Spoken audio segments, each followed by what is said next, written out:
Russian Federation, Hlib Holovchenko, is with us today. You have the floor. Director of Press and Television College. Good morning, dear journalists and TV viewers. May I welcome everybody and congratulate you with another sitting or session of the Pechers Court. The case Hlib Holovchenko versus the first TV channel of the Russian Federation, and we hope that today the Ukrainian court is going to consider the case in essence, immaterial.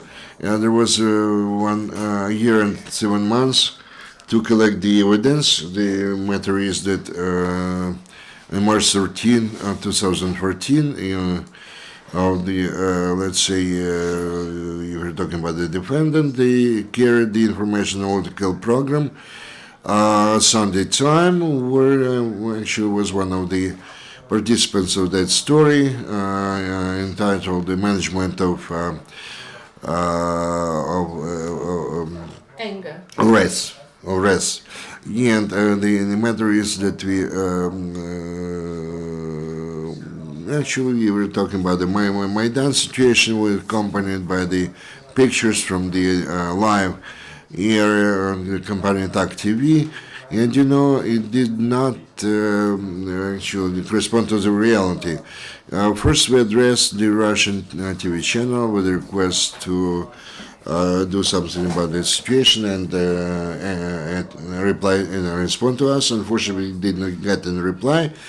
Verbally, they said that the Russian TV never makes any excuse to anybody, and they said that we have nothing to do with that, but that story was on the air already. So we are forced to address, to apply to the court. It was on April 15th, 2014, and over this period of time, we actually came to know a lot of interesting things about which we would like to tell you today, because in fact, all the responses and the replies from the Russian Federation were very simple. This is the question which absolutely exclusively depends on the Russian legislation. The first TV channel of the Russian Federation believes that any information which was disseminated or was on the air in the Russian TV, they're responsible only within the territory of Russian Federation according to the Russian Federation law. In our structure, which translates that, the global network, similarly said TV channel, they're not responsible for the story because they're just spreading the information. In any country of the world, there are some local organizations which sign agreements with this kind of the closed joint stock company, the first channel global network. They're also not responsible for anything because this is kind of agreement in between. So thus, this was the first case when we actually encountered such a problem, but this is really a problem for the whole world where this channel is active. That means that any information which is going to be generated in the Russian Federation, they are not going to be responsible for anything, because there is such a legal situation, there is no responsibility for anything. So also we are at the conclusion, this is also the fight for independence. It turned out to be that the first civil suit toward the TV channel in the Russian Federation, because over the 24 years of our independence, not a single citizen of Ukraine was actually indignated or felt offended by the activities of the Russian Federation in the mass media, and they actually relied upon that. We actually expect that there will be a lot of different suits regarding such a situation over this period of time. But every person said, "How can I actually fight with the #1 TV channel in the Russian Federation?" It's impossible. As some of our respondents write in their letters, they say they please take into consideration that the TV #1 channel is the recognized channel, the most popular and favorable Russian-speaking TV channel the world over. So you understand who we are dealing with. Judging by the fact that even Pechers court came through the paralysis, and the fact that they actually passed a decision and they started the consideration, generally speaking, or the last 19 months, you just were to understand that we tried to say that we didn't want, they tried to say that they didn't want us to insult you, just use the photographs as the kind of illustrative image. We didn't want to hurt you, anybody could be in your shoes. We just tried to tell what situation was available in Ukraine. And the fact that I'm a member of the Journalists Union of Ukraine, a general producer of the ТАК TV TV channel, or let's say they had the director of the press and television college. You know, any person the world over can be the subject of the so-called news. We do hope that our court, since we are considering today up to 3 subjects versus TV channel number 1, the Russian situation, and TV channel number 1, the world, not the global network, and the open joint stock company of the open Russia TV channels. And this is a legal entity which has the office in Kyiv, which still operates here. And what important, what we try to prove over the last year, for you to understand the absurdity of this process. TV channel 1 says that over this period of time we did not spread our information or did not transmitted our programs on territory of Ukraine. So what they're talking about? In fact, we have to understand that on the 25th of October there was a ruling passed by the court about the termination of the TV channel transmission on territory of Ukraine. It was impossible to. The second problem, unfortunately for us, we have the information that the people meters were measured by the commercial advertisement audience of this channel. And in fact, they also tried to make money on Ukraine over the last few days in order to prove the advertisers how many people watch this channel. So all these required documents we have already collected, and we believe and we hope that this will be enough to tell everybody we have 4.5 million satellite dishes in Ukraine, and nobody actually prohibited those. And there was a very surprising answer on the part of TV Channel 1. And they said that we actually do not force anybody to watch this resource. It's your problem that your citizens actually switched on this channel and listened to and watched our stories. So we actually prepared it for the Russian audience. So this is full stop. And our objective is to draw attention to the fact that anybody can become an artistic image, so to say, and not to become such. We have to raise the question that this is the huge propaganda machine number 1 in the world over, which is legally protected today in such a manner that nobody, in fact, can prove anything. And they believe that only on the territory of Russia, only under, they do everything in compliance with the Russian legislation, full stop, period. And again, we do hope that we deal with the citizens of Ukraine and our judicial system. We have only a couple of hours for the Ukrainian court to adopt the fair and just ruling regarding those who for many years now trying to fight for our dignity and independence, and we believe that the journalist activity must be there and resolve this issue, because any original journalist can can wear our shoes, so to say, in several months from now. So our question from UCMC, what do you think the court will take a positive decision in your favor? You know, I believe that Ukrainian court has to believe in themselves. There is quite a sufficient number of the documents collected, so as you understand, the file is of this sickness like that, we have to understand also that the Russian party is very seriously taking this case, because on our part, there are volunteers.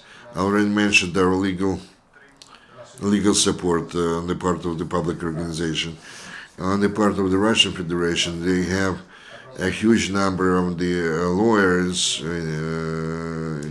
There are some contracts and agreements, and believe me, then we are talking about the high appraisal of the efforts on the part of those lawyers, And actually, in no way we could influence the work of the court. For 1 year and 7 months, we've been just observers of what's going on. We need some kind of specific ruling to be passed by the Ukrainian court. Again, I repeat myself, there is enough evidence. Actually, we need some kind of common sense whether the available evidence are realistic or not. Why you did not approach some kind of international judicial instances or court instances, and are you planning to do that? Thank you for your question. Over this 1.5 year period of time, we actually contemplated or entertained the possibility of applying the human rights, International Court of Human Rights, European Court of Human Rights, but this is kind of absurd because we actually launched the suit not only about the Russian TV channels, but also about the court here, which cannot ensure the protection of the rights of their citizens. But we believe that our address in the international court will be the second in turn after the decision taken by the Ukrainian court. I really do not want to give the names of the judge in order not to exert any kind of pressure on that judge. The only thing which I would like to mention here that there was some courage displayed when they took our case for the judicial consideration. For you to understand, over this period of time, different judges, they were on the sick leave, they considered some of the other cases. They were in the room of debate or deliberation room, and all kind of possible reasons, lame excuses not to take care of this case. We went through all of those. It's not a problem associated with a specific judge. The problem is that the judicial system doesn't have the will to do something about that. There is no money, there is no present moment, we do not really have to do something about that. Nobody knows what to do with this case. We had some interested concerned party of the stakeholder. The Russian party is so big that it's not afraid of anything, so we have to consider this case, and we believe that that we will have this case considered in a few hours from now. Tell us, please. I have several questions to ask. And you said about irresponsibility from the part of the Russian Federation, and does it correlate with the legislation, international and other, and what are the complaints? We want this information to be considered invalid, it should be cancelled, and also the compensation for moral issues, and the sides they decided not to attend court hearings, and we said that each time they don't come, so they didn't come. This now costs 50,000 hryvnias, and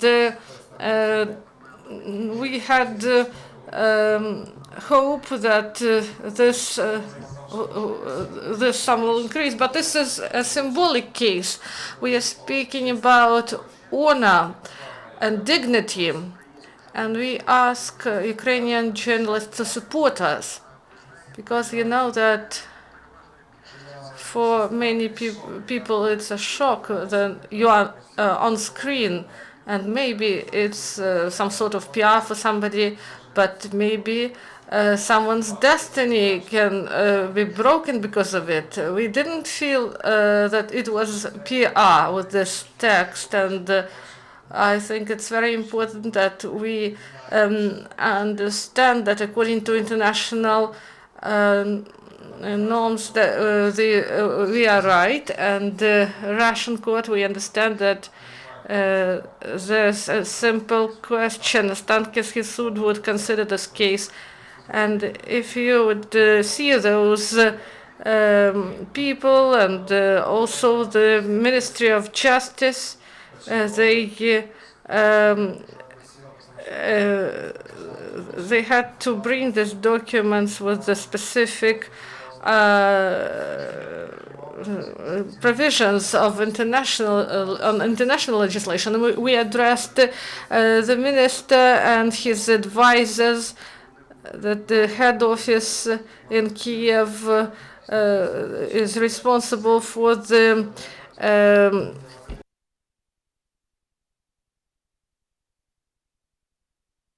subpoena, for bringing subpoena, and the courier came to the building. When we understand this is the first channel Russian TV, and the work is going on there for 24 hours. And the courier come back and he says that there's no one there. So we addressed constantly, but you understand that we should consider this case, and the court should bring its decision. At 2 p.m. there will be a consideration of the case, and we would like to hear about your opinion. Maybe there can be a press conference at the center tomorrow. Maybe you can tell us about your comments. Maybe I will be given an opportunity, for example, and we will conduct one more briefing. But I would like to name the author of this material about the cases of World Network. This is the. They said that this is Anton Ponomaryov, the correspondent of the Bureau of the Channel from St. Petersburg. So, where is St. Petersburg, Mykolaiv, and Kiev? So the distance, and you understand that they used us. So maybe tomorrow we will have a pleasant news. Thank